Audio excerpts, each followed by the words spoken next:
Hello everybody, আমার নাম ইশফাকুল হক। আমি আপনাদেরকে আজকে ৬০,০০০ টাকার মধ্যে একটি ফুল পিসির সেটআপের গাইডলাইন দেব। তো এই পিসিতে সাধারণত আপনারা gaming, video editing, cinema 4D, 3D animation এবং রেন্ডারিং ইত্যাদি বেসিক ধরনের কাজ করতে পারবেন।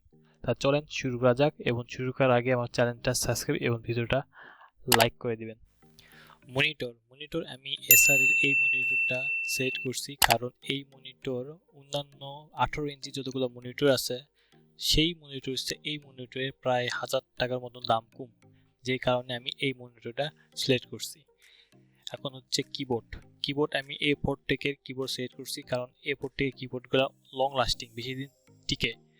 তো এই কিবোর্ডের প্রাইস এত, আপনারা এই কিবোর্ড চালিয়ে নিতে পারেন। মাউস আমি A4 এরই মাউস সিলেক্ট করছি। এই মাউসটা ভালো।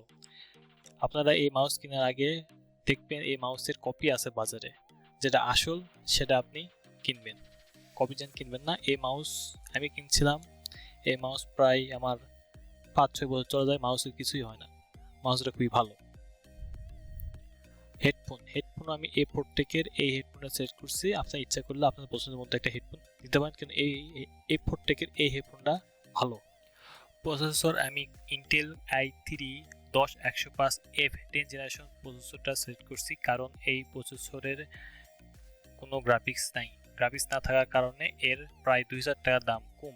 যেহেতু আমার বিল্ডে একটা গ্রাফিক্স কার্ড থাকতেছে, সেই ক্ষেত্রে আমি ইন্টেলের এই প্রসেসরটা সিলেক্ট করছি। আর ইন্টেলের 10 জেনারেশনের i3 তিনটা মডেল আছে। 3 মডেলের মধ্যে এই যে মডেল, এই মডেলের সিঙ্গেল কোর পারফরমেন্স একটু বেশি। মাদারবোর্ড আমি MSI H510M Pro Intel 10 generation এবং 11 জেনারেশন মাদারবোর্ড সেট করছি। ইন ফিউচার যদি আপনি চান আমি 10 জেন থেকে সুইচ করে আমি 11 জেনে কোনো প্রসেসর আপডেট করব, আপনি চাইলে এখানে আপডেট করতে পারবেন। গ্রাফিক্স কার্ড আমি MSI GTX 1050 Ti graphics card set করছি। এই গ্রাফিক্স কার্ড বর্তমান প্রাইস হচ্ছে 17,400 টাকা। র্যাম আমি G.Skill 8GB 3200 MHz RAM set করছি।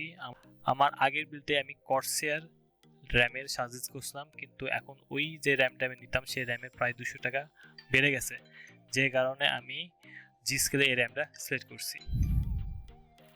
পাওয়ার সাপ্লাই আমি সবসময় Corsair পাওয়ার সাপ্লাই সিলেক্ট করি, কারণ Corsair পাওয়ার সাপ্লাইয়ের ওয়ারেন্টিটা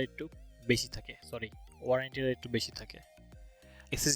SSDটা আমি Transcendের 110S 128GB M.2 SSDটা সেট করছি। 128GB এই কারণে আপনার এই SSDতে শুধু উইন্ডোজ ইনস্টল করে থাকবে, এবং ডাটা স্টোর হিসেবে আপনারা একটা হার্ড ডিস্ক ইউজ করতে পারেন, AWD 1TB hard disk. Casing আমি ডিপকুলের এই মডেলে কেসিংটা সেট করছি, কারণ এই কেসিংয়ের বিল্ড কোয়ালিটি খুবই ভালো লাগছে আমার কাছে, এবং কেবল ম্যানেজমেন্ট ভালো করা যাবে, এবং এটার এয়ার কুলিংটা খুবই ভালো হবে। তাহলে আমি এখানে সব কিছু লিস্ট করে রাখছি, তাহলে এই লিস্ট অনুযায়ী আপনারা বিল্ড করতে পারেন। আপনি এখানে একটা স্ক্রিনশট দিয়ে রাখেন। টোটাল আমার এই বাজেটে খরচ পড়ছে 60,075 টাকা। তো thank you for watching my video. আল্লাহ হাফেজ।